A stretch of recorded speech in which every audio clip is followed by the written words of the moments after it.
જય જય શ્રી ગોકુલેશ. વૈષ્ણવ સત્સંગમાં ગઈકાલે આપણે શ્રવણ કર્યું કે કળિયુગમાં પાખંડીઓના મિથ્યાવાદોથી વેદ માર્ગોનો નાશ થયો છે. અને એટલા માટે તો શ્રી મહાપ્રભુજીએ શ્રી કૃષ્ણાશ્રયમાં આપણને સમજાવ્યું છે કે સ્વમાર્ગેષુ નષ્ટેષુ કલૌ ચ કલધર્મિણી. અને માટે જ મહાપ્રભુજીનું પ્રાકટ્ય ભૂતલ પર થયું. મહાપ્રભુજીનું એક નામ છે સર્વાદ નિરાશ કરતા. સર્વવાદોનો નિરાશન કરી મહાપ્રભુજીએ સાકાર બ્રહ્મવાદનું સ્થાપન કર્યું છે. એ બધું વિજયનગરના રાજ્યમાં એમનો કનકાભિષેક થયો એ વાત ગઈકાલે કરી. હવે આપણે આજે પહેલાં એક ખંડિતાનું પદ શ્રવણ કરીએ અને ત્યાર પછી આગળની લીલા શ્રવણ કરીશું.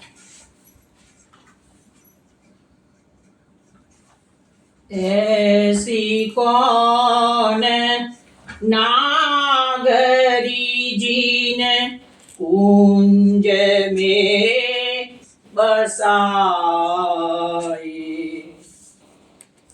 ऐसी कौन नागरी जीने कुंज में बसाए, अरुण उदय तम चर को बोल सुन, काहे को अरब राय उठ धाए, ऐसी कौन नागरी जीन कुंज में बसाए, सूदी कर देख देख का पियरो पट, सुबद कुंकुमा उरलपटाए,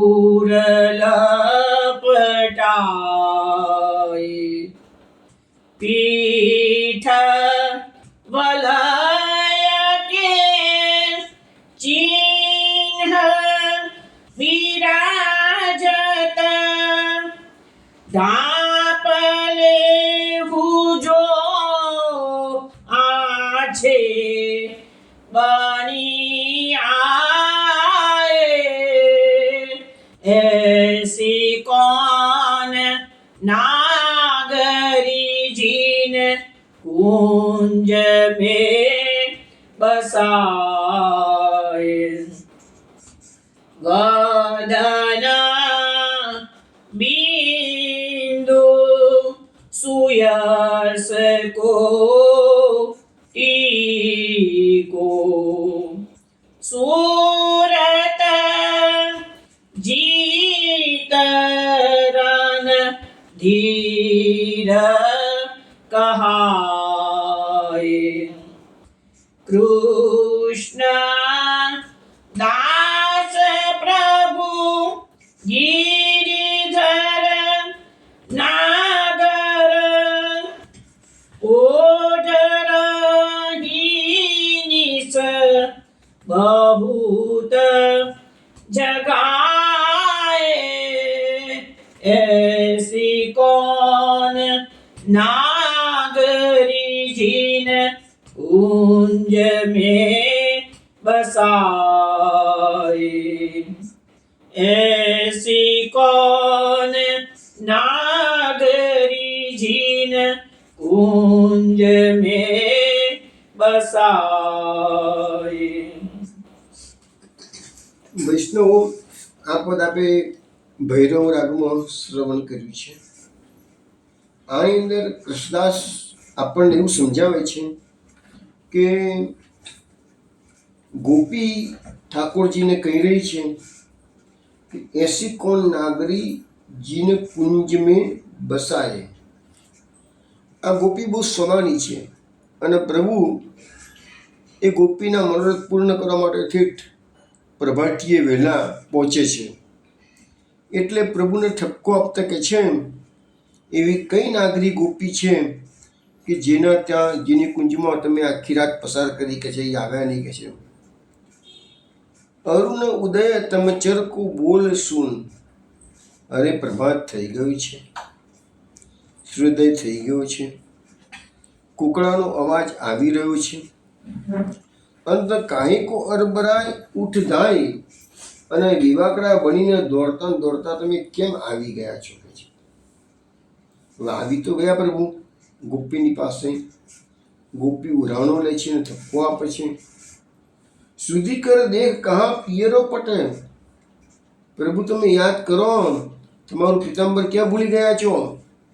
સુભગ કુમકુમ ઉર લપટાય.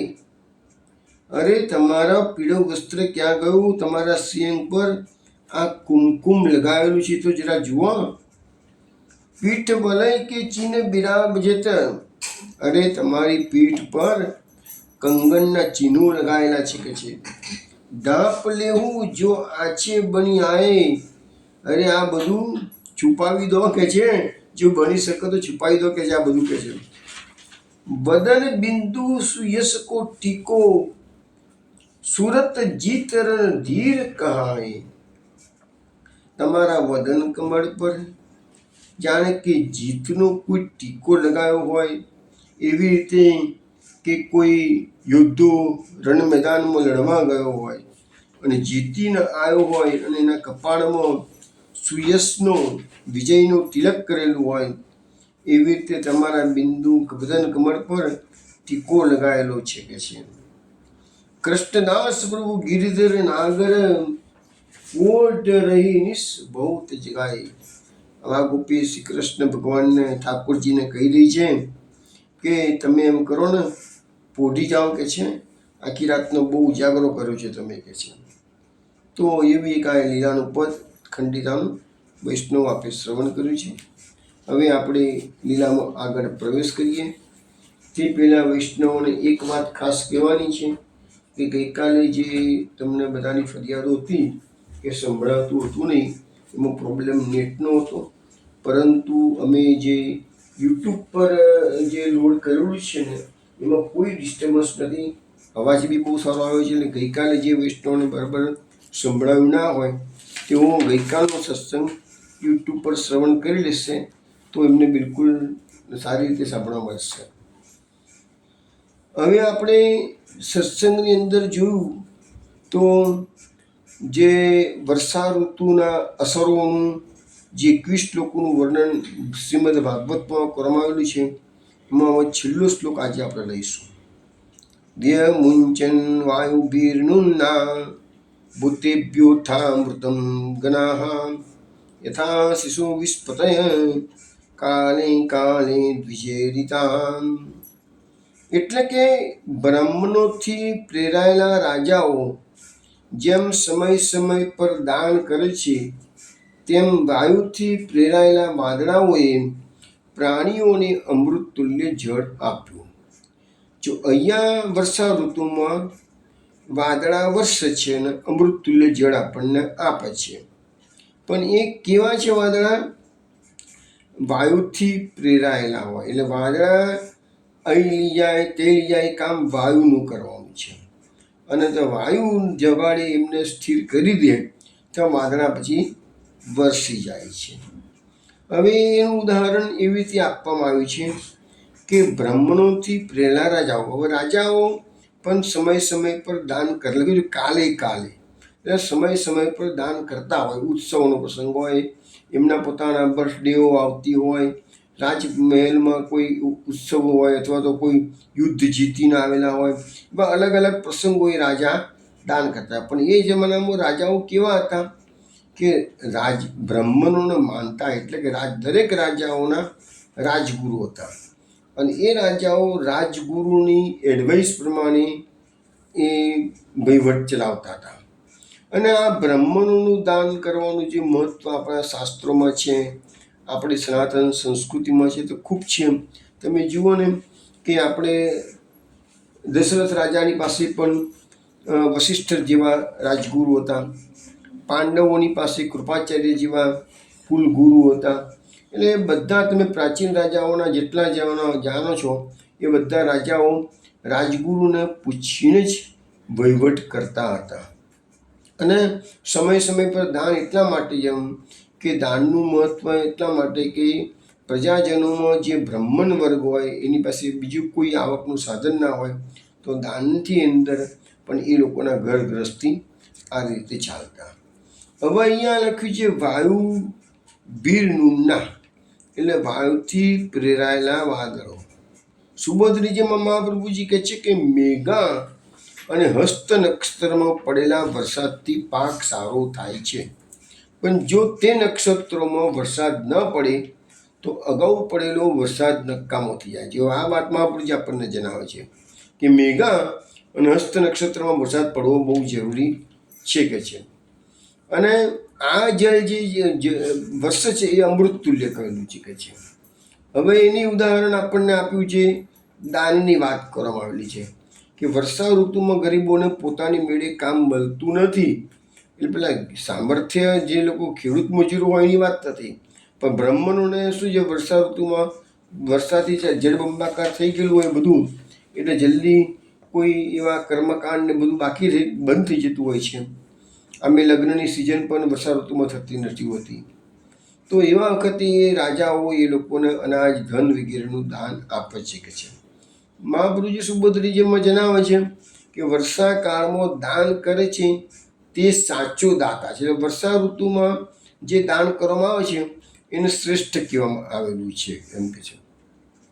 તો આવી રીતે આપણા ત્યાં પણ તમે જુઓ આજે પણ વર્ષો નીકળી ગયા, રાજા મહારાજાઓ દિવસો નથી રહ્યા હવે, પરંતુ મોટા જે શેઠિયાઓ છે, મોટા ઉદ્યોગપતિઓ છે, પણ એ પણ જુઓ તમે સમય નાખે કે હમણાં જ કોરોના આવીને ગયો. તો કોરોનાના સમયની અંદર તો જે મજૂર કરનારો વર્ગ હતો એને કેટલી તકલીફ મુકાતી હતી. તો એમાં મોટા શેઠિયાઓ તરફથી કે સરકાર તરફથી ઠેર એના અન્ય ક્ષેત્રો ખોલવામાં આવેલા. નો પ્રિકોશન લીધા હતા પૂરી, પણ એવા અન્ય ક્ષેત્રો ખોલવામાં આવેલા હતા. મહાપ્રભુજીના સમયમાં એક પ્રસંગ એવો બની ગયો છે મહાપ્રભુજીના સમયમાં કે એની તમને વાત હું કરું તો મહાપ્રભુજી જ્યારે પૃથ્વી પરિક્રમા કરતા સાઉથ ઇન્ડિયાની અંદર જ્યારે પહોંચ્યા મહાપ્રભુજી, તો તામ્રપર્ણી નદીના કિનારે રોકાયા હતા. ત્યાં એમને સ્નાન કર્યું છે, શ્રીમદ ભાગવતનું પારાયણ કર્યું છે.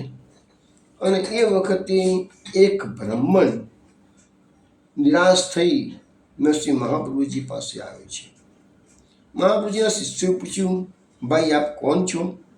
ત્યારે એ બ્રાહ્મણે કહ્યું કે હું અહીંથી 2 કોસ ઉપર પાલંકોટા નામનું નગર છે અને એ નગરનો હું રાજપુરોહિત છું કે છે. પણ તો તું દુઃખી શા માટે છે? તું રાજપુરોહિત છે ને?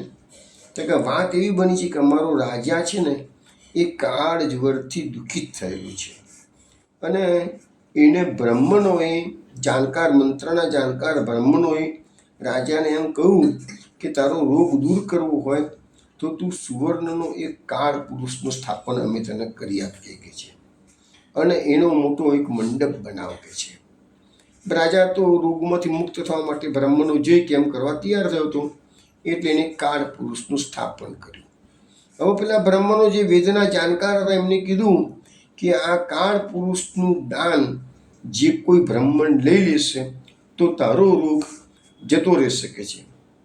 તો રાજાએ તો પછી બ્રાહ્મણોને બોલાવવા મળ્યા અને કોઈ બ્રાહ્મણ આ કાળ પુરુષનું સોનાનું પૂતળાનું દાન લેવા તૈયાર થયો જ નહીં. કારણ કે કાળ પુરુષ શું કરતો હતો, કોઈ પણ બ્રાહ્મણ આટલું બધું સોનું મળે એટલે લાલચથી લોભાઈથી આવે તો કાળ પુરુષ તરત જ પેલા બ્રાહ્મણની સામે એક આગળ ઊંચી કરે એટલે પેલું વિચાર કરે કાળો નિર્જીવ કાળ પુરુષનું પૂતળું છે એ પણ સારું કહે સજીવ થઈ જાય છે કે છે. મંત્ર શક્તિનો પ્રભાવ એવો હતો એટલે પેલો બ્રાહ્મણ પાછો હટી જાય, લેવાની ના પાડે કે ના નથી લેવું દાન.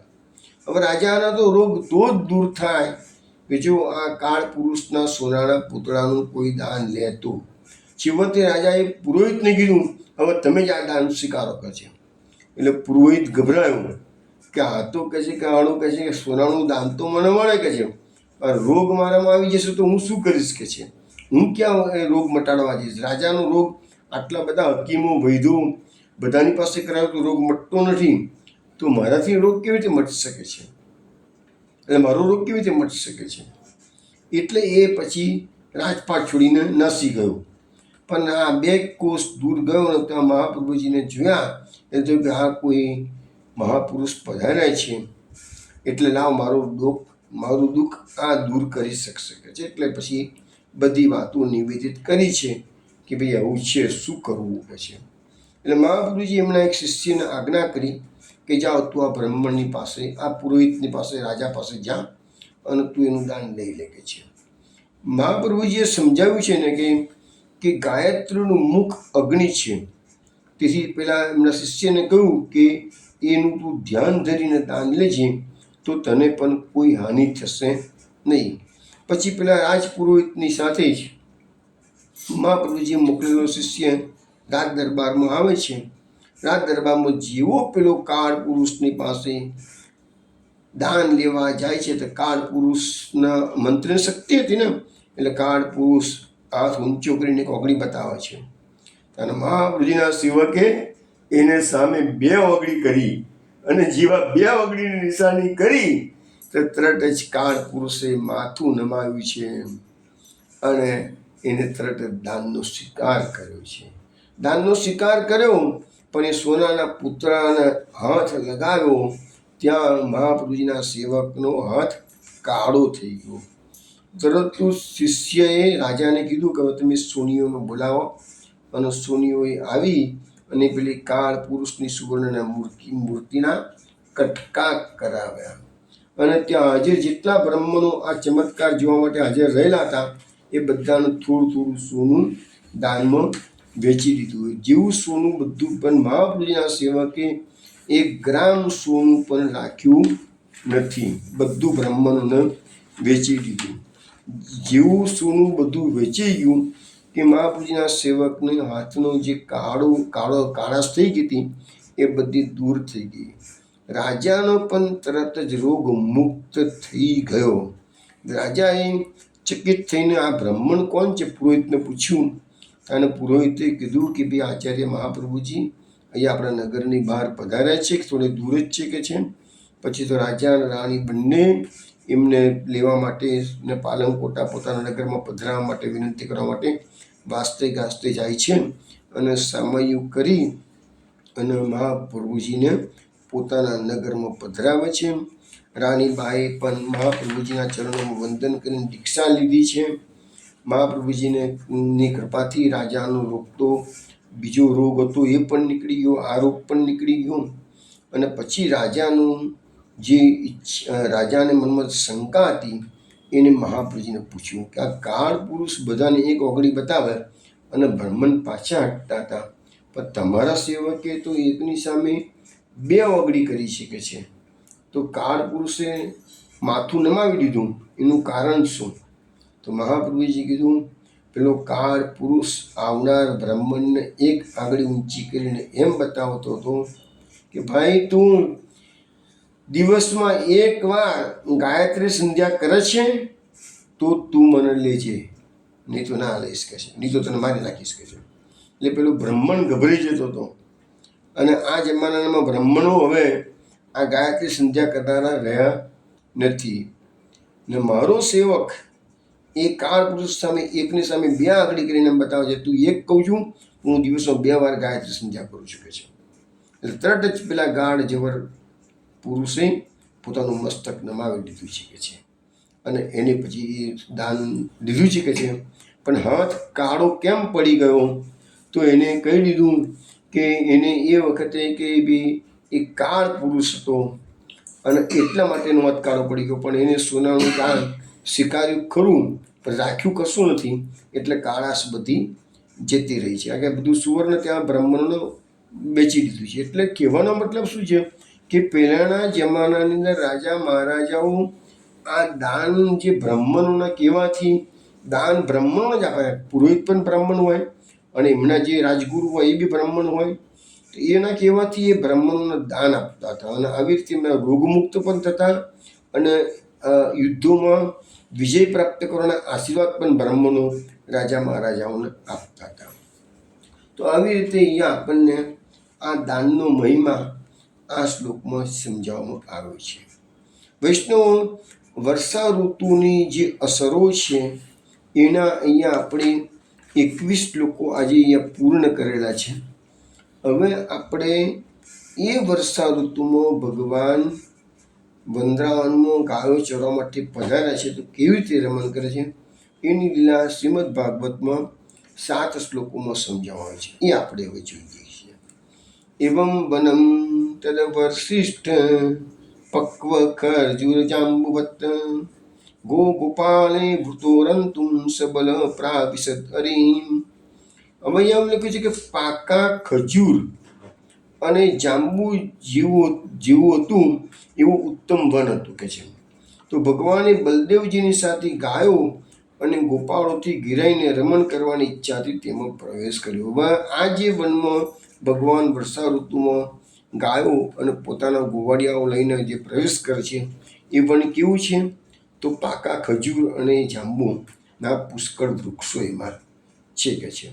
મહાપ્રભુજી સમજાવે છે કે આવા ઉત્તમ વનમાં રમણ કરવા માટે એટલા માટે પધાર્યા કે જલ્દી કદાચ ઘરે પાછા જવાનું ન મળે અને ભોજન કરવા માટેનો સમય ઘરે ન જવાયું અને દિવસ લાંબો હોય ને ભૂખ લાગે તો વનમાં ખજૂર અને જાંબુના ફળો તૈયાર જ હતા. એટલે ભગવાને એટલે આવું વન આ વર્ષા ઋતુમાં પ્રિફર કર્યું છે તો એમની ભૂખ સંતોષી શકાય. પણ ભગવાન તો ગુણાતીત છે. બલરામજી સત્વસ્થાનીય છે, ગોપો રજસ્થાનીય છે અને ગાયો તમો ગુણમાં સ્થિત છે. તો ભગવાન આ બધા ભગવદીઓથી ઘેરાયેલા ભગવાન સારી રીતે રમણ કરવા માટે વનમાં પધારે છે. હવે ગાયોની વાત કરે છે વ્યાસ મહર્ષિ.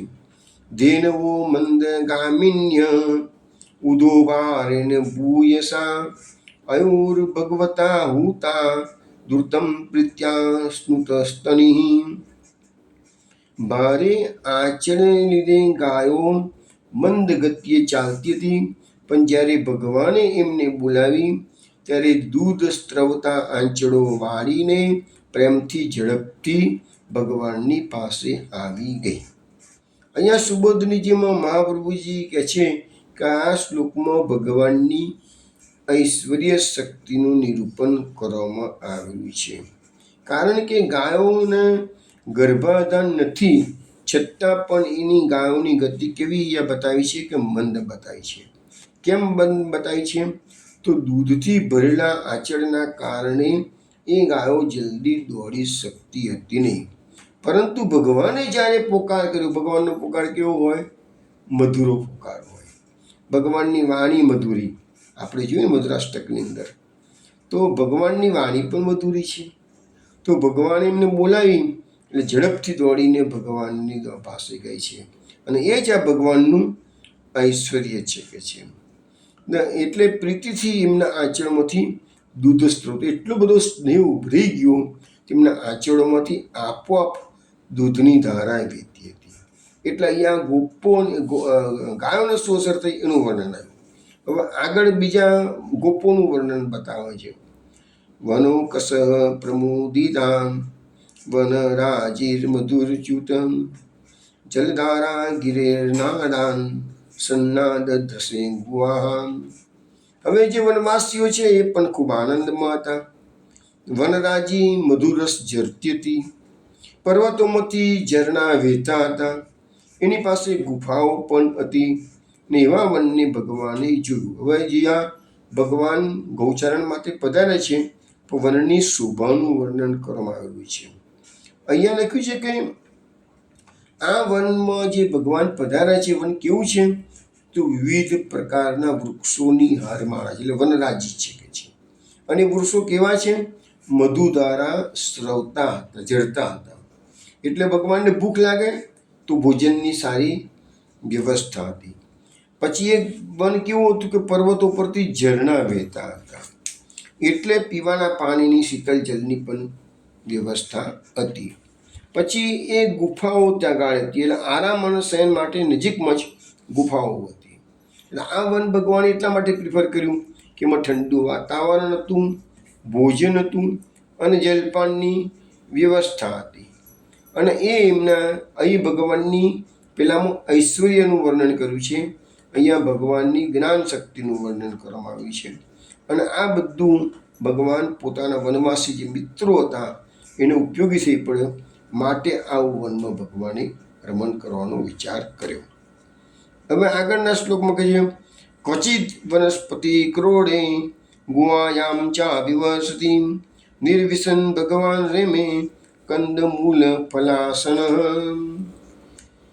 કોઈ વાર વરસાદ પડતો તો બલરામજી વૃક્ષની કોટરમાં કે ગુફામાં દાખલ થઈ જતા, કંદમૂળ કે ફળ ખાઈને રમણ કરતા હતા. હવે વર્ષા ઋતુ છે, ભગવાન વનમાં ગાઉચારા માટે પધારે છે, પણ ક્યારેક ક્યારેક વરસાદ બી પડી જાય કે છે.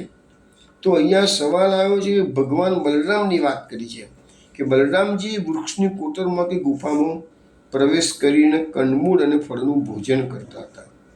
અહીંયા મહાપ્રભુ સુવધરીમાં જણાવે છે કે કોટરમાં ભરાઈ બેસવું, ફલાહાર કરવું એ ભગવાન માટે યોગ્ય નથી, માટે આ લીલાનું વર્ણન એ બલરામજીની છે એવું મહાપ્રભુજી. ભાગવતમાં બલરામજીની લીલા છે એવું સ્પષ્ટ ઇન્ડિકેશન છે, ભગવાન શબ્દ વાપર્યું છે. મહાપ્રભુજી કહે છે આ લીલા ભગવાનની નથી, આ લીલા બલરામજીની છે. દદ્યોદનમ પાણીતમ શિલાયામ સલિલાંતિકે સંભોજને બુભુજે ગોપે સંકર્ષણાત અન્વિતઃ. એનો અર્થ એવો થાય કે પોતાની જાતિના ગોપો અને બલરામજી સાથે ભગવાને જલના સ્થાનની નજીક શિલા ઉપર બેસી સાથે લાવેલા દહીં ભાતનું ભોજન કર્યું. હવે અહીંયા જુઓ, ભગવાને આ વર્ષા ઋતુમાં પણ પોતાની જોડે જે ભાથું લઈને આવેલા હતા એમાં દહીં ભાતનું ભોજન હતું અને એ એમને અહીંયા કર્યું છે. હવે જો પેલું જે આપણે પદ ગાઈએ છીએ ને, બહુ દીનમ દધી આજે દધી મીઠો મદન ગોપાલ, હવે એ કમોદવનની લીલા છે અને એ ઉષ્ણકાળની લીલા છે. જ્યારે અહીંયા આપણને જે દહીં ભોજનની વાત આવે છે ને એ વર્ષાકાળની વાત છે. અને અહીંયા લખ્યું છે કે ઝરમર વરસાદ વરસતો હતો. હવે અહીંયા ગોપીઓ યશોદાજીએ જે ચાક મોકલી હતી એમાં દહીં ભાત લઈને આવેલા હતા, પણ ભગવાન પર્વતની ટોચ પર એટલે કોઈ મોટી શિલા પર સપાટ હોય ત્યાં અને પીવાનું જલ બીજે લેવા જવું ના પડે એટલે નજીકમાં કુંડ વગેરે હોય એવી જગ્યાએ બેસીને ભગવાને ભોજન કર્યું છે. એટલે કામબનમાં જે લોકોએ લીલી પરિક્રમા કરી તો ખબર હશે કામબનની અંદર ભોજન થાળી આવેલી છે. તો એ ભોજન થાળીમાં આ લીલા ભોજન થાળીની છે એવું આપણે માની શકીએ, કારણ કે ભોજન થાળીમાં આજે પણ એ જે શિલા છે ને એ શિલા પર બધા ચિહ્નો ભોજનના માટેના પાત્રોના એ પણ આજે પણ છે કે છે. હવે બીજી એક વસ્તુ અહીંયા શ્લોકમાં લખેલી છે કે સંભોજનીય એટલે કે પોતાની જાતિના ગોપો અને બલરામજી ભગવાનની સાથે હતા, એટલે ભગવાને સાથે રહીને ભોજન કર્યું છે. પણ કોની સાથે? તો મહાપ્રભુજી કહે છે જેની સાથે એમનો રોટી વ્યવહાર હતો એવા લોકો, એવા ગોપોની સાથે બેસીને ભગવાને ભોજન કર્યું છે. વર્ષા ઋતુમાં ભગવાને ભોજન કર્યું તે વર્ષા ઋતુમાં જે સંપત્તિ રીતે પોતાની છે એમ જનાવાપ કર્યું છે. જે ગોપો ભગવાનની જાતિના હતા નહીં, અહીર જાતિના હતા નહીં, એમના માટે ભગવાને અલગ ભોજનની વ્યવસ્થા કરી છે, એટલા તો અલગ ફલાહાર એમને કરાયો છે. ને ગાયો હતી, અમે લખ્યું છે ગાયો હતી, પણ ગાયો એ વખતે બધી આરામ કરતી હતી, એટલે મીન્સ કે જે વાગોળતી ઘાસ ખાધું પછી ગાયો બધી વાગોળવા બેઠી હતી. અને અહીંયા આવી હવે આપણે અહીંયા જે લખ્યું છે જેની જોડે રોટી વ્યવહાર હોય એવા ગોપોની સાથે બેસીને ભગવાને ભોજન કર્યું. હવે એક કીર્તન પર તમને યાદ આવતું સા વખતે કે अपने लाल को ब्याह करूंगी बड़े गोप की बेटी जासो हमसो जतिया चारो ભોજન બેટા બેટી. એટલે જશોદાજી શું કહે છે, મારો લાલાને એવો મારે વિવાહ કરવાનો સમય થઈ ગયો છે કે છે, પણ કેવી છોકરી? મોટા ગોપની બેટી જોઈએ. અને જાસો અમસો જત્યાચારો એટલે જેની પાસે અમારો જ્ઞાતિ વ્યવહાર થઈ શકે, ભોજન ભેટા ભેટી અને જેની સાથે અમે સમૂહમાં બેસી અને ભોજન કરી શકીએ એવા મોટા ગોપની બેટી સાથે જ મારા લાલાનો વિવાહ કરવાનો છે. તો અહીંયા જે વૃત્તિ વ્યવહારની વાત એક પદમાં પણ કરવામાં આવેલી છે. હવે આગળના શ્લોકમાં અને આ જે શિલા પર બેસીને ભગવાને ભોજન કર્યું છે એનું એક સુંદર પદ છે ને એ વિનોદા ગાયન તમને શ્રવણ કરાવે છે. શીલા પખારહુ ભોજન કીજે, શીલા પખારહુ ભોજન કીજે, નીકે બિંજન બને કોન કે, ચાખી ચાખી सबही को दीजे, शीला पखारहु भोजन कीजे, अहो अहो सुबल अहो श्रीदामा, अर्जुन भोज विशाल, अपने अपने ओदन लावहु, आज्ञा दई है गोपाल, शीला पखारहु भोजन कीजे, फर अंगूरी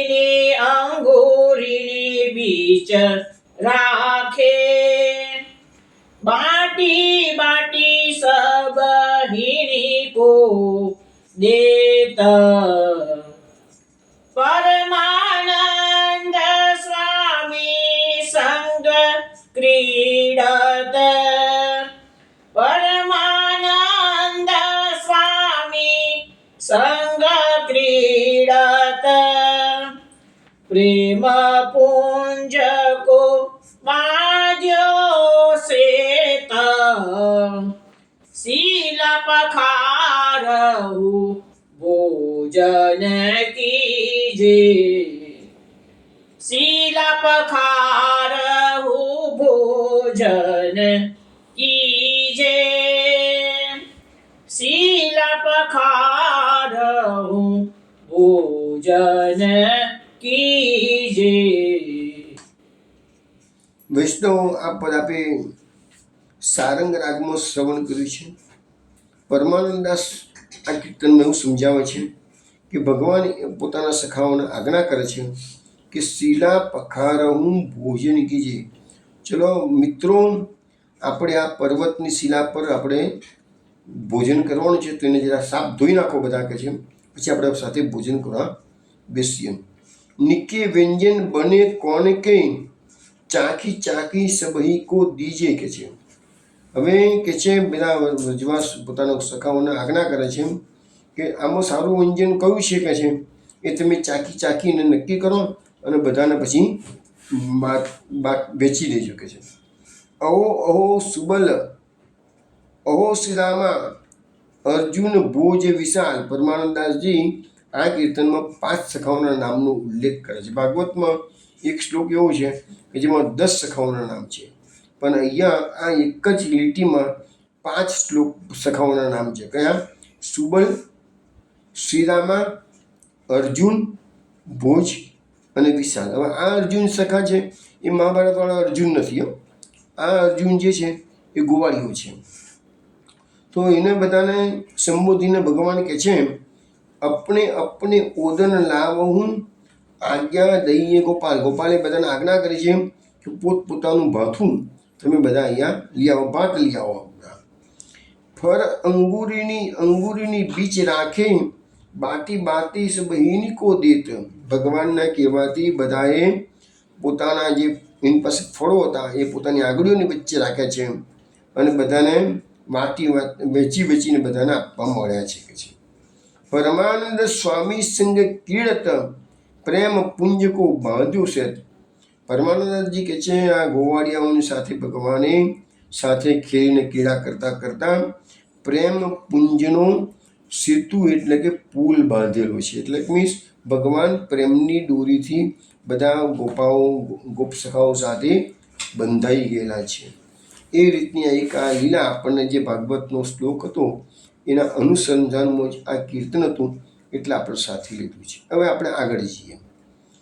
શાબ્દલો પરિસંવિશ્ય ચર્વતો મિલિતે ક્ષણાન તૃપ્તાન વૃષાન વત્સતરાન ગાશ્ચિન શોધો પરશ્રમા. એને કે તૃપ્ત થયેલા બળદો અને વાછરડા લીલા ઘાસવાળી જમીન પર બેસી આંખો બંધ કરી વાગોળતા હતા, અને ગાયો પોતાના આચળના ભારથી થાકી ગઈ હતી. જો હવે આ બે વસ્તુ ભરાઈ કે ભગવાને ભોજન કર્યું હતું અને ગાયો શું કરતી હતી? તમે થોડી વાર પહેલાં કીધું કે વાગોળતી હતી. એટલે ગાયો તગાડે લીલું લીલું ઘાસ પુષ્કળ ઉગેલું હતું, એ બધું પેટ ભરાઈને ગાયો, વાછરડા અને બળદ એ બધાએ ખાઈ અને શાંતિથી એક જગ્યાએ બેસી આંખો બંધ કરી અને વાગોળતા હતા. ભગવાન આ બાજુ ભોજન કરતા હતા. હવે વાગોળતા હતા એનું બીજું પણ બેસીને કેમ વાગોળતા હતા એનું કારણ આપવામાં આવ્યું છે કે ગાયોના જે આંચળ હતા, થોડી વાર પહેલાં પણ આપણે જોયું, એ બધા દૂધથી ભરેલા હતા. દૂધથી ભરેલા હતા એટલે ગાયો થોડુંક દોડીને થાકી જતી હતી. અને એમાં પાછા ભગવાને પુકાર કરતો દોડીને ગઈ છે. એટલે પછી એમને થાક અનુભવ્યો એટલે પછી એ બધા આરામમાં બેઠા. આરામ બી કરે છે અને બાગોળે છે પણ ખરા. હવે આગળનો શ્લોક. પ્રાવૃત્ત શ્રિયમ ચેતાંબિક્ષ્યમ સર્વભૂત સુખોવામ ભગવાન પૂજ્યાન ચક્ર આત્મશક્યુપબ્રહ્મિતામ. બધા પ્રાણીઓને આનંદ આપનારી વર્ષા ઋતુની સમૃદ્ધિને પોતાની શક્તિથી સોંપી ભગવાને તેનું અભિવાદન કર્યું. હવે આ વર્ષા ઋતુ અહીંયા આવી ગઈ છે. એનું આપણે 21 શ્લોકોમાં વર્ણન કરી દીધું છે. 7 શ્લોકોમાં ભગવાને જે રમણ કર્યું વર્ષા ઋતુમાં એની પણ વાત કરી છે. અને આ વર્ષા ઋતુના કારણે વનરાજીની સમૃદ્ધિ ચારે બાજુ વધી ગયેલી હતી. એ જોઈને ભગવાને આ વર્ષા ઋતુનું પણ અભિવાદન કરેલું છે. હવે અહીંયા ભગવાને અભિવાદન કર્યું એના મહાપ્રભુજી સુબોધનીજીમાં 3 કારણો સમજાવે છે. એક તો એક કે ભાઈ ભગવાને વર્ષા ઋતુનું અભિવાદન કેમ કર્યું? તો કે સર્વભૂત સુખાવામ, સર્વ પ્રાણીઓને સુખ આપનારી આ વર્ષા ઋતુ. કોને કોને કેવું સુખ આપ્યું એ બધું આપણે 21 શ્લોકોમાં જોઈ લીધું છે. બીજું, આત્મશક્ત્યુપબ્રહ્મિતામ, ભગવાનની શક્તિથી આ વર્ષા ઋતુ વૃદ્ધિ પામેલી હતી. એટલે એનામાં જે શક્તિ હતી એ બધી ભગવાનની મૂકેલી હતી એમ કહેવામાં આવેલું છે. અને ત્રીજું એમ કીધું છે કે આ વર્ષા ઋતુ જે હતી એ ભગવાનનું આદિદૈવિક રૂપ હતું. એટલે ભગવાને વર્ષા ઋતુમાં રમણ કરીને એવી રીતે આ વર્ષા ઋતુનું અભિવાદન કર્યું. તો 21 શ્લોકો વર્ષા ઋતુના વર્ણનના, 7 શ્લોકો ભગવાનના રમણના, એ હવે પૂરા થયા. હવે વ્રજની અંદર શરદ ઋતુનું આગમન થાય છે. આ 20મો અધ્યાય લગભગ પૂરો થવાની તૈયારીમાં છે. પણ શરદ ઋતુનું જે વર્ણન છે ને એ હજુ 18 શ્લોકોમાં છે. એ 18 શ્લોકોનું વર્ણન પૂરું થઈ જશે ને એટલે પછીનો 21મો અધ્યાય આવશે, તો એમાં આપણે વેણુગીત લેવાના છીએ.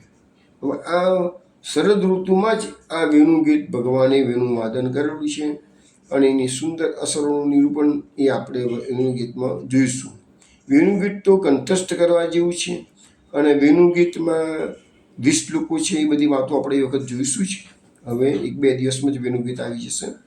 પણ શરદ ઋતુનું વર્ણન અહીંયા ડિટેલ્સમાં ભગવાને કર્યું છે, વ્યાસ મહર્ષિએ કર્યું છે.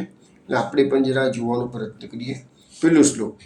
એવં નિવસતો તસ્મિન વર્ષે રામ કેશવયોર્વ્રજે શરદ સંભવત વિભ્રા સ્વચ્છાંબ વપરુષાનિલા. એટલે શું કહે છે કે આ પ્રમાણે બલરામ અને શ્રી કૃષ્ણ વ્રજમાં રહેતા હતા ત્યારે શરદ ઋતુ આવી ગઈ. હવે શરદ ઋતુ આવી એટલે શું થયું? આકાશમાંથી વાદળ બધા વિખરાઈ ગયા, સરોવરના જળ નિર્મળ થઈ ગયા. હવે પવન ધીરે ધીરે મંદ ગતિએ વહેવા લાગ્યો. હવે વરસાદ ઋતુમાં જો તો વાવાઝોડું આવું મોટું, વરસાદના ધારો જોરદાર પડતી હોય. આપણે અત્યારે બધા અનુભવી રહ્યા છીએ. છેલ્લા 24 કલાકમાં આખા ગુજરાતમાં વરસાદ ઋતુએ બધાને ધમરોડી નાખ્યા છે. આપણે અનુભવ કરીએ છીએ. જ્યારે અહીંયા લખ્યું છે કે ના, વર્ષા ઋતુનું કાર્ય જુદું હતું, શરદ ઋતુનું કાર્ય જુદું છે. મહાપ્રભુજી શું કહે છે અહીંયા સુબોધનીયમાં કે બે શરદ ઋતુ શા માટે આવી? તો કહે છે કે વર્ષા ઋતુમાં રમણ કરવાની ભગવાનની જે ઈચ્છા જોઈ અને શરદ ઋતુને થયું કે ભગવાન મારામાં પણ રમણ કરશે. વર્ષા ઋતુમાં તો રમણ કર્યું ભગવાને, એ જોયું, એટલે શરદ ઋતુને મન થઈ ગયું કે મારામાં ભગવાન ક્યારે રમણ કરશે. એટલે ભગવાને કીધું સારું, તને પણ મોકો આપું છું. એટલે શરદ ઋતુની પધરામણી ભગવાનની ઈચ્છાથી થયેલી છે. હવે શરદ ઋતુથી વર્ષા ઋતુનો ભેદ બતાવવા માટે બતાવવામાં આવ્યું છે કે એ શરદ ઋતુ કેવી છે? તો વાદળા વિનાની છે.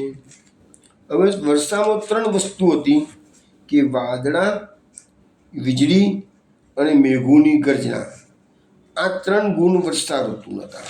અને એની વિરુદ્ધમાં શરદ ઋતુના 3 ગુણો બતાવવામાં આવ્યા છે. કયા કયા? તો કહે છે વાદળાનો અભાવ. શરદ ઋતુમાં વાદળ ના આવે, આકાશ સ્વચ્છ થઈ ગયેલું હોય. જળમાં અશુદ્ધિની નિવૃત્તિ, એટલે જળમાં જે અશુદ્ધિ હોય, આપણે જો બધું પાણી બધું દોડાઈ ગયેલું હોય. વર્ષા ઋતુમાં આટલો બધો વરસાદ પડે એટલે ઘણી વખત માટીવાળું પાણી પણ થઈ જતું હોય. એટલે સરોવરના જળ, નદીઓના જળ શુદ્ધ ના રહે, પણ રજવાળા હોય. એટલે કહે છે એ શરદ ઋતુમાં એ જળ બધું શુદ્ધ થઈ જાય, એટલે અશુદ્ધની નિવૃત્તિ. અને ત્રીજી વસ્તુ બધી વાયુમાં તીવ્રતાની નિવૃત્તિ, એટલે જે વાયુ શરદ ઋતુમાં મંદ વાય અને વર્ષા ઋતુમાં કેવો વાયુ વાય? ઝપાટા બંધ, જોરદાર. કારણ કે વાદળાને ખેંચવાના ને, વાયુનું કામ શું છે? વાદળને ખેંચવાનું. એટલે વાદળને જોરદાર ખેંચવા માટે વાયુ જોરથી વહાતો હોય છે. તો એ 3 વસ્તુ અહીંયા શરદ ઋતુમાં નથી. એટલે લખે છે કે શરદ ઋતુમાં પ્રભુજી સમજાવે છે શરદ ઋતુ વર્ષા કરતાં ઉત્તમ છે. વર્ષા ઋતુ પ્રવૃત્તિ ધર્મવાળી છે અને શરદ ઋતુ નિવૃત્તિ ધર્મવાળી છે. મહાપ્રભુજી સમજાવે છે કે શરદ ઋતુમાં જલ અને વાયુ બંને નિર્મલ થાય છે. તેથી ભગવાન આ ઋતુમાં રમણ કરવાના હોવાથી પ્રેમી ભક્તોનો આનંદ આ ઋતુમાં રહે. એટલે શરદ ઋતુને મહાપ્રભુજીએ કીધું છે શરદ ઋતુ બધી ઋતુઓમાં સર્વશ્રેષ્ઠ છે. અને એટલા માટે તો મહાપ્રભુજી કહે છે કે ભગવાને વ્રજરમણીઓ સાથે જે રમણ કર્યું છે, એટલે કે મહારાસ કર્યો છે, એ શરદ ઋતુમાં છે. હવે અહીંયા મહાપ્રભુજી આ શરદ ઋતુની વર્ણન, હવે આપણે ધીરે ધીરે પ્રવેશ કરીએ છીએ શરદ ઋતુના વર્ણનમાં. જેવી રીતે વર્ષા ઋતુનું વર્ણન 21 શ્લોકોમાં હતું, એવી રીતે શરદ ઋતુનું વર્ણન 17 શ્લોકોમાં છે. હવે 17 શ્લોકોમાં શેના શ્લોકો છે એનું મહાપ્રભુજી થોડી કારિકાઓ લખી છે. 3 કારિકાઓ, 3.5 કારિકાઓ છે. જલાનામ સર્વભૂતાનામ વરાણામ ગાનીનામ તથા કુટુંબિનામ દરિદ્રાણામ વિરક્તાનામ વિમુક્તિનામ યોગિનામ ગોપીનાંચ શરદ સંબંધ તતો હરિ દશદોષાન નિવાર્યાર્થ ચિત્તસ્યામી નિવાર્ય ચ સર્વાન શોભયન દેવ ષડગુણે ચંદ્રમાનવા ગાવ પદ્માની ભૂમિશ્ચ વર્ણાશ્ચૈવ વિભાવિતા શરદ કાર્યમેતાવદ ભગવાન વિશદયત. એ 3 કારિકાઓ મહાપ્રભુજી મૂકી છે. એનો અર્થ એવો થાય છે કે ભગવાને શરદના સંબંધિત એવા 17 શ્લોકો આવી રહ્યા છે શરદ ઋતુના વર્ણનના. તેમાં કયા કયા શ્લોકો છે? તો લખ્યું છે કે પહેલો શ્લોકમાં જલનું વર્ણન છે, બીજામાં સર્વભૂતો, ત્રીજામાં વાદળા, ચોથામાં જ્ઞાનીઓ, પછી કુટુંબીઓ, દરિદ્રો, વિરક્તો, વિમુક્તો, યોગીઓ, ગોપીના દોષનું નિવારણ કરનાર, ચિત્તના દોષનું નિવારણ કરનાર, પોતાના 6 ગુણોથી ચંદ્ર, માનવી, ગાયો, કમલો અને ભૂમિ અને વર્ણો, આ બધાના દોષનું નિવારણ કરી ભગવાને આ 17 તત્વોને સુશોભિત કર્યા છે. હવે એ રીતની આખી વાત આવી. હવે પહેલો 17 શ્લોકોમાં પહેલો શ્લોક લઈએ. સરદા નિર્જોત્પત્ત્યા નિરાણી પ્રકૃતિમ એવં ભ્રષ્ટાનામિવ ચેતાંસી પુનર્યોગ નિષેવયા. અહીંયા એવું કહેવામાં આવે છે કે શરદ ઋતુમાં કમળોની ઉત્પત્તિ થાય. કમળોની ઉત્પત્તિ થાય એટલે કમળનું એક નામ શું છે? અહીંયા જે આપ્યું છે નામ એ નીરજ. નીરજ ઉત્પત્ત્યા. નીરજ એટલે રજને દૂર કરે એનું નામ. રજ એટલે મેલ, કચરો.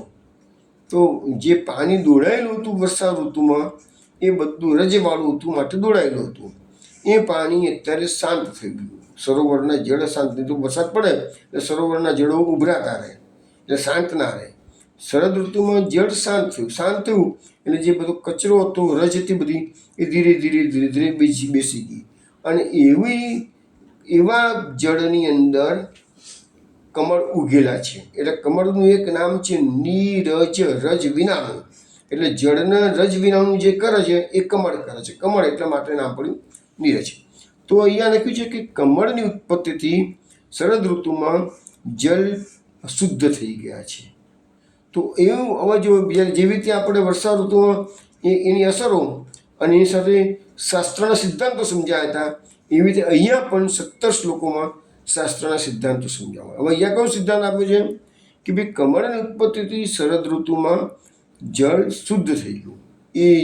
એવી જ રીતે યોગીઓના ભ્રષ્ટ થયેલા યોગીઓના ચિત્ત પુનઃ યોગની સાધનાથી શુદ્ધ થઈ જાય છે. હવે અહીંયા આપણે જે ગીતાજીના 6થો અધ્યાય, એમાં હું ઘણી વખત વાત કરું છું આત્મસંયમ યોગ. તમે જો સીધો જ 6થો અધ્યાય ગીતાનો વાંચશો આત્મસંયમ યોગ, તો હું જે રીતે સમજાવું છું એ શ્લોકોના આધારે તમને સમજણ નહીં પડી શકે. પણ આ જે એનું જે અર્થઘટન છે એ જે મહાપુરુષોએ કરેલું છે એ બધો સ્ટડી કર્યો છે, માટે હું તમને એ રીતે અર્થઘટન કરીને બતાવું છું. તો જે યોગ ભ્રષ્ટ શબ્દ હું ઘણી વખત બોલું છું સત્સંગમાં, તો યોગ ભ્રષ્ટનો અર્થ નેગેટિવલી ના લેશો. યોગ ભ્રષ્ટ એ ઉત્તમ પ્રકારના આત્મા હોય છે, પરંતુ યોગમાં એમનું માઇન્ડ, મન વિચલિત થઈ ગયેલું હોય. એટલે જે એચિવમેન્ટ કરવાની છે, સિદ્ધિઓ મેળવવાની છે, જે ટાર્ગેટ એમનો છે, મોસ્ટલી યોગીઓનો ટાર્ગેટ મોક્ષ હોય છે, પ્રભુ પ્રાપ્તિ નહીં. પ્રભુ પ્રાપ્તિ તો આપણા ભક્તિ માર્ગમાં છે. એ લોકોને તો મોક્ષ પ્રદાન કરવાની, પણ એ મોક્ષ એટલો ઇઝી નથી. કેવલ પ્રભુ પ્રાપ્તિ એટલી ઇઝી નથી. તો એમાં શું છે કે ગમે તેટલો વર્ષો સુધી કે અનેક જન્મો સુધી યોગીઓ યોગ કરતા હોય, પરંતુ તેમના ચિત્ત ભ્રમિત થતા હોય, એટલે એ બધા એવા યોગીઓને યોગ ભ્રષ્ટ કહેવામાં આવે છે. એવા યોગ ભ્રષ્ટને અનેક પ્રકારના અનેક જન્મ લેવા પડે છે. ભક્તને પણ અનેક જન્મ લેવા. પ્રભુની પ્રાપ્તિ એક જન્મનું કામ નથી. એ તો મહાપુરુષ જેવા સમર્થ મહાપુરુષો આપણને મળી ગયા હોય તો એમની કૃપા દ્રષ્ટિથી ભગવત પ્રાપ્તિ થઈ જાય એ વસ્તુ આખી જુદી છે. પણ એવા સમર્થ ગુરુને બધાને નથી મળતા ને. એવા સમર્થ ગુરુઓ મહાપુરુષના સમયમાં 84 વૈષ્ણવ થઈ ગયા અને બધાને તરત જ બ્રહ્મ સંબંધી દીક્ષા આપણને તરત એમને પ્રભુની પ્રાપ્તિ થાય. બધા ઠાકોરજી પધરાઈ આપણને જ એમને તો સ્વાનુભવ જતા હતા. એ બધી વાતો આપણે વાંચેલી છે. તો એવું અત્યારે બહુ અઘરી વસ્તુ છે. તો યોગનોથી જે લોકો ભ્રષ્ટ થઈ ગયેલા છે, એમના ચિત્ત અમુક સાધના એ લોકો કરતા હોય, અમુક પ્રયત્નો કરતા હોય, અને ભગવાન પણ એવો દયાળુ છે કે એ લોકોને કે ભક્તિ માર્ગ હોય કે યોગ માર્ગ હોય તો પણ પૂરતી તક આપે છે. અને એનું કારણ છે કે મનમાં ભાવ ભગવાન જુએ છે દરેકનો. કોઈ પણ વ્યક્તિ હોય એનો ભાવ શું છે, એને ખરેખર સંસારમાંથી નિવૃત્તિ લઈ અને પ્રભુ પાસે જવું છે. એ ભાવ છે કે એના સંસારના ભોગો પણ ભોગવવા છે અને દુનિયાદારી પણ ભોગવવી છે અને પ્રભુની ભક્તિ પણ કરી છે. એવું બંને પ્રકારનું દૂધના દહીંમાં પગ રાખવા માગતા હોય, બહાર માણસો ગમે તેમ બોલતા હોય, પ્રભુને તો ખબર પડે છે કે એના હૃદયમાં શું ભર્યું છે. એ પ્રકારે જ પ્રભુ ભક્તનું પોષણ કરે છે. એ બધી યોગીઓનું પણ ચિત્ત ભલે મલિન થઈ ગયેલું હોય, પણ સમય જતાં એ યોગીઓનું ચિત્ત વિશુદ્ધ થઈ જાય છે. એવું અહીંયા આપણને સમજાવવામાં આવ્યું છે. મહાપ્રભુ સુબોધજીમાં કહે છે કે નીરજની ઉત્પત્તિ થાય છે શરદમાં અને કમળોની ઉત્પત્તિ પણ શરદ કહેવાય. એટલે એ જ કમળ એ જ નીરજ કે છે. તો જેમાંથી રજ નીકળી ગઈ છે તે નીરજ એટલે કમળ. જેમાં જળમાં રહેલી બધી ભૌતિક રજ છે એ ભૂમિમાં લીન કરી દે છે આ કમળો. પછી આધ્યાત્મિક રજને પોતાના સ્વરૂપવાળી બનાવી દીધી કે છે. અને આધિભૌતિક રજને પોતાની અંદર મકરંદના રૂપે સિદ્ધ કરી અને જલની બધી રજને દૂર કરી માટે નીરજ જે છે કમળ એ બધી રજ કેવી રીતે દૂર કરે છે એ અહીંયા સમજાવવામાં આવેલું છે. એ કેટલીક રજને સ્વરૂપવાળી બનાવી, કેટલીક રજને પોતાની અંદર મકરંદના રૂપમાં લીન કરી અને કેટલીક રજને ભૂમિમાં લીન કરી દીધી. એમ કરીને નીરજ 3 પ્રકારના કાર્ય કરે છે એવું મહાપ્રભુજી બતાવ્યું છે. હવે મહાપ્રભુજી સુબોધજીમાં આ જે કમળની ઉત્પત્તિ જળમાંથી થઈ છે ને, તો એવી વસ્તુ પુત્રની વાત કરે છે કે પુત્ર ન હોય ત્યાં સુધી પિતા કહેવાય નહીં. પિતા કોને કહેવાય? પુત્ર છે તો પિતા કહેવાય કે છે. એમ અહીંયા કહેવામાં આવે છે કે છે. અને એ પિતા પુત્રની ઉત્પત્તિ કરશે તો જેના ઋણમાંથી જે સરળ જળ અને કમળનો જે સંબંધ છે એવી રીતે પિતા પુત્રનો સંબંધ મહાપ્રભુજીએ સુબોધનીજીમાં સમજાવ્યો છે. તો પિતૃ ઋણમાંથી એ પિતા મુક્ત ક્યારે થશે? કે જ્યારે પુત્રની ઉત્પત્તિ થાય તો. એટલે આ વસ્તુ આપણે ભાગવતમાં પ્રશ્નોત્તરીમાં પણ આ વસ્તુ આવી ગઈ છે અને આપણે પણ સમજાવેલી છે કે મનુષ્ય જન્મ છે ત્યારે 3 પ્રકારના ઋણ એના માથે લઈને જન્મે છે. દેવ ઋણ, ઋષિ ઋણ અને પિતૃ ઋણ. તો દેવ ઋણમાંથી મુક્ત થવા માટે મનુષ્યોએ યજ્ઞ આદિ કર્મ કરવાના છે. ઋષિ ઋણમાંથી મુક્ત થવા માટે વૈષ્ણવોએ શાસ્ત્રોનો અભ્યાસ કરવાનો જરૂર છે. અને પિતૃ ઋણમાંથી મુક્ત થવા માટે મનુષ્યોએ પ્રજોત્પત્તિ એટલે આગળ વંશ પરંપરા ચલાવવાની અને સાથે સાથે જે એમની ફરજોમાં હોય છે શ્રાદ્ધ તર્પણ વગેરે ક્રિયાઓ મૃત પિતાની પાછળ એ પણ કરવાની ફરજ પિતાની છે કે છે. એ બધી વાતો છે. બીજી વસ્તુ છે કે ભાગવતમાં 10મ સ્કંદની અંદર જ્યારે શ્રી કૃષ્ણ ભગવાન કંસને મારી અને વસુદેવ દેવકીની બેડીના બંધનો મુક્ત કરવા માટે કારાગૃહમાં જાય છે. માતા પિતાના આટલા વખતથી દુઃખી હતા એમને મુક્ત કરે છે. અને એ વખતે ભગવાને માતા પિતાને સંબોધીને જે શ્લોકો કહ્યા છે એક્સ્ટ્રાઓર્ડિનરી શ્લોકો, એમાં એક શ્લોકનો અર્થ એવો થાય છે ભગવાન કહે છે પોતાના માતા પિતાને કે અમે તો આ કંસના ડરથી બીજે ઉછરીને મોટા થયા એટલે તમારી બાળપણનું સુખ અમે તમને આપી શક્યા નથી કે છે. પરંતુ અમે લાચાર હતા, પરંતુ હવે અમે કંસને માર્યો છે એટલે હવે તમે ભયમુક્ત થઈ ગયા છો. અને કહ્યું છે કે જે છોકરાઓ મા બાપની સેવા કરતા નથી એવા છોકરાઓને મૃત્યુ પછી યમદૂતો કાપી કાપીને એનું માંસ ખવડાવે છે. આવા ભાગવતમાં 10મ સ્કંદમાં આવા શ્લોકો લખેલા છે. એટલે વિચાર કરો કે જે આ કળિયુગની અંદર મોટા ભાગે લોકો ગરડાઓને હળધૂત કરવામાં આવે છે. પેપરમાં ઘણા કિસ્સા આવે છે એવા. તો આ વસ્તુ હાઇલાઇટ થવી જોઈએ કે પછી તમારા બધાને ભોગવવા. કર્મનો કાયદો કોઈને છોડવાનો જ નથી. તમે માનો કે ના માનો કર્મનું બંધન તો પડવાનું છે. તમે જે મા બાપ તમારું 20 વર્ષ 25 વર્ષથી તમારી સંપૂર્ણપણે બધું ધ્યાન રાખે છે એ જ મા બાપને જ્યારે વૃદ્ધાવસ્થા ત્યારે જે છોકરાઓ હળધૂત કરીને વૃદ્ધાવસ્થામાં મૂકી આવે છે તો એ ભગવાન સહન ના કરી શકે. તો અહીંયા વસ્તુ બતાવવામાં આવેલી છે કે પુત્ર ન હોય તો પછી એ પિતા ન કહેવાય અને એ પિતૃઋણમાંથી મુક્ત ન થાય છે. હવે લખ્યું છે કે ભાઈ શરદ ઋતુ ખાલી જળના દોષ દૂર કરે છે એમ નથી, પરંતુ ભગવાનની ક્રીડા માટે હૃદયરૂપી કમળનો પણ વિકાસ કરે છે કે છે. જેથી હૃદય ગુણાતીત થાય છે કે છે. એવું વસ્તુ અહીંયા સમજાવવામાં આવેલી છે. અને યોગીઓની પણ વાત કરી છે મહાપ્રભુજીએ કે યોગીઓનું ચિત્ત ભલે મલિન હોય પણ એ અભ્યાસ એમ તો કહું તો અહીંયા વૈરાગ્ય છે. ગુરુદેવ ભગવાને ગીતામાં કીધું જ છે કે એક દિવસમાં કોઈની ટાઈમ કોઈ પણ વસ્તુની એચિવમેન્ટ કર્યું તો એક દિવસમાં ના થઈ શકે છે. એના માટે એને ધીરજ રાખવી પડે અને અવિરત પરિશ્રમ કરવો પડે. યોગીઓ પણ યોગ સાધનાથી ધીરે ધીરે ધીરે પોતાનું મન સંસારમાં ભટકતું હોય એટલે ભટકતું વારીને પાછું લાવે છે. હું તમને એક કિસ્સો કહું તો એક ભાઈ હતા, સંન્યાસી થઈ ગયા. પછી એ હરિદ્વાર જતા રહ્યા. હરિદ્વાર સારો એવો સમય નીકળી ગયો. પછી એને યાદ આવ્યું કે લાવ બહુ વખત થઈ ગયો છે અને ભરૂચમાં મામા રહે છે, તો મામાની પાસે જરા એક વખત જી આવું. ઘણા વખતથી મેં સંસાર છોડ્યો છે, પણ મામા અચાનક યાદ આવી ગયા. એટલે એને મામાને પત્ર લખ્યો ભરૂચમાં. મામા તો ખુશ થઈ ગયા, ચલો ભાણો ઘણા વખતે આવી રહ્યો છે. એટલે મામા તો વાસ્તે ગાસ્તે એનું સ્વાગત કરવા માટે રેલવે સ્ટેશન પર પહોંચી ગયા. ભાણિયાને લઈ આવ્યા છે પોતાના ઘરે. મહિનો રોક્યો છે ભાણિયાને. મનગમતા ભાવતા ભોજન રોજ બનાવી શકે છે.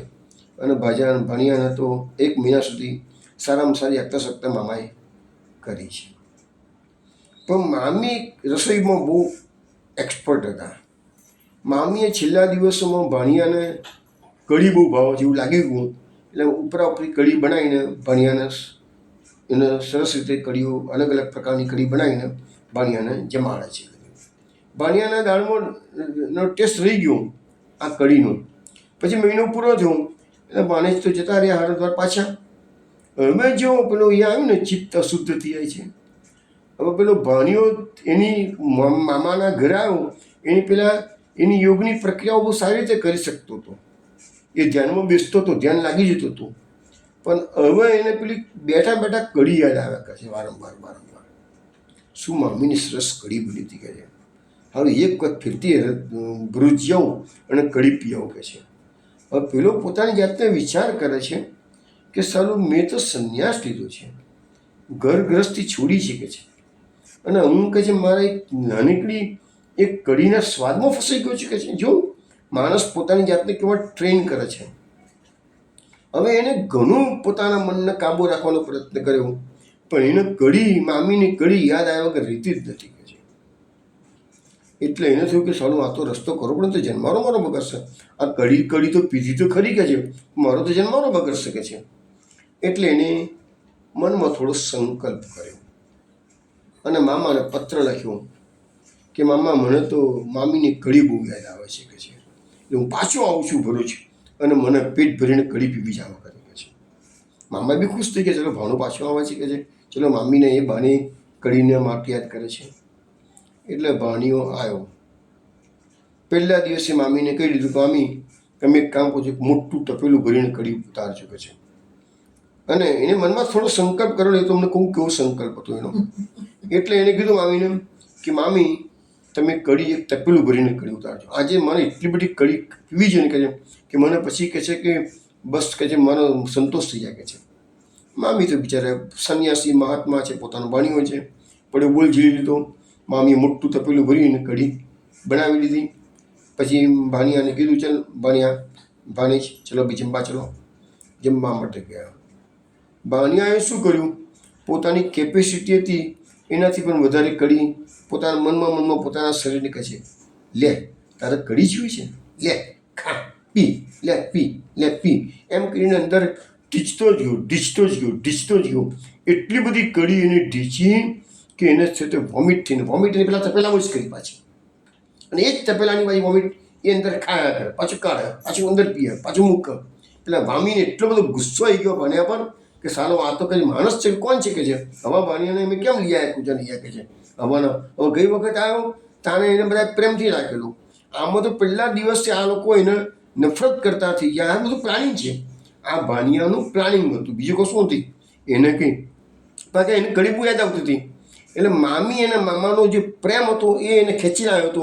એને હવે એ લોકો નફરત કરતા થઈ જાય એને કરવું જ પડે ને. તો ચિત્તની શુદ્ધિ વાત આવે છે, ચિત્તની શુદ્ધિનું. એટલે એને પછી એવું વર્તન કર્યું કે મામીએ એને કંટાળીને કાઢી મૂકવા સુધીના તૈયારી કરી. એટલે પછી મામાએ એને પછી તો બધું પતી ગયું, પેલું એનું વોમિટિંગ બંધ થઈ ગયું, બધું બંધ થઈ ગયું. પણ એ લોકોએ નક્કી કર્યું મામાના મામીએ કે આ ભાણિયાને કોઈ પણ સંજોગોમાંથી કાઢવો છે. એટલે મામાએ પહેલાં દાડે આ બનાવો ને તરત પહેલા દિવસ તો ના કીધું. 2-4 દાડા જવા દીધા. પછી ભાણિયાને કહી દીધું કે ભાણેજીને કીધું ભાઈ મારે અચાનક જ એક કામ આવી ગયું છે કે છે, એટલે તારી મામીને લઈને અમારે બહાર જવાનું છે કે છે, એટલે 2-3 દાડા પછી એટલે તમે 2-3 દાડામાં તમારા હરિદ્વાર જતા રહેજો અને પછી પાછા તમે આવજો, કશો વાંધો નથી કે છે. પણ આમ સમજાવવા માટે કીધું, પણ એને એકચ્યુઅલી એવું હતું, એને કાઢી મૂકવાનો હતો. કોઈ મામાને કોઈ જગ્યાએ જવાનું હતું નહીં, કશું નહીં, એને કાઢી મૂકવાનો હતો કે છે. પણ પેલો ઈચ્છતો તો જ એવું કે મામાના મામી મારું અપમાન જ કરે અને મને કાઢી મૂકે. એટલે એનાથી 2 ફાયદા થઈ ગયા.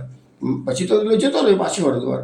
પછી ક્યારેય એને મામાને પત્ર પણ નથી લખ્યો અને ક્યારેય હરિદ્વારથી ભરૂચમાં આવ્યો પણ નથી અને ક્યારેય પછી એને કઢી પણ યાદ નથી આવી અને મામા મમ્મી પણ યાદ નથી. એટલે અતિશય જે પ્રેમથી ઘણી વખત સમજાવું જાઉં આ થિયરી કે અતિશય જે પ્રેમ છે ને એ આસક્તિ ઊભી કરે છે. અમારા એક હતું કે પૂછતા હતા કે ભાઈ છોકરાઓ સાથે વર્તન કેવી રીતે કરવાનું.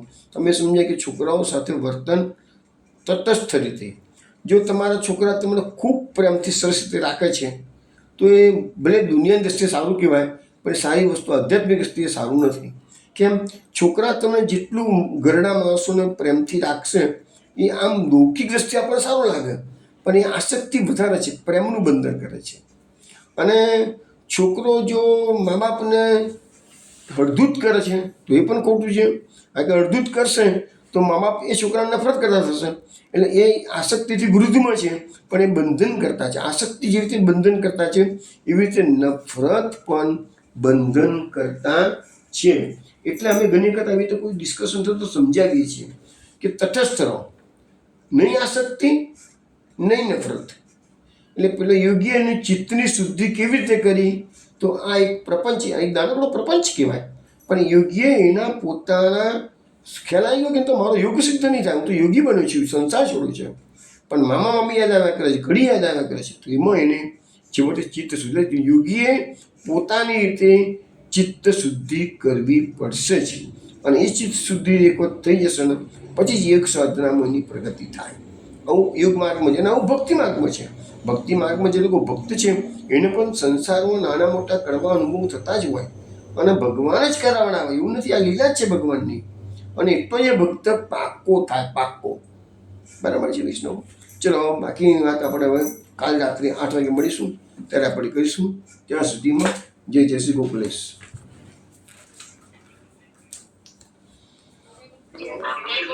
જય જય શ્રી ગોકુલેશ. જય જય શ્રી ગોકુલેશ.